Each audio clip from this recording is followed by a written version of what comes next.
পাচ্ছে কলার যে কি কাহিনী, কাহিনীটা শুনলে তোমরা অবাক হয়ে যাবে।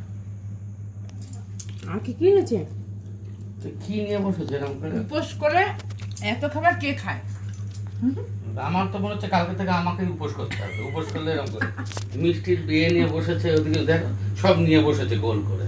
তো একটা ভিডিও তোমরা দেখে নিয়েছো যে ছাতু খাচ্ছি, উপোস করেছি, আর এখন সামনে দেখো কত ওটা খাবার তুলে দেখা, ওগুলো কি দেখা দেখাচ্ছি। তো এই লুচি এখানে মোট 18টা লুচি আছে। এটা এখানে 18টা লুচির মধ্যে হাফ লুচি মানে মা খেয়ে নিয়েছে, তাহলে 17টা 50 এরকম একটা কিছু হবে। তো ওটা খেতে হয় অত আমি হিসাব জানি না, অঙ্কে কাঁচা, ঠিক আছে।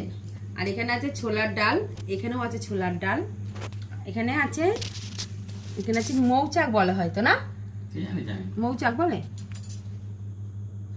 না, সেন নেই, তার মানে এমনি মিষ্টি, ঢাকা না দিয়ে ভালো। আর এখানে আছে আমার পছন্দের কি বলে এটাকে, এটাকে কি নাম অত আমি জানি না, ঠিক আছে। এই খাবারগুলো আমাকে এখন নাকি খেতে হবে, ভাবা যায়। হাতে আছে কি বলো?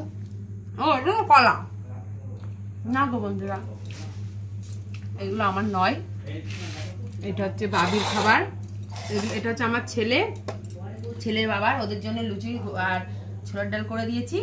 আমি খাবো, মিষ্টি অবশ্যই খাবো, তাই বলে এত না।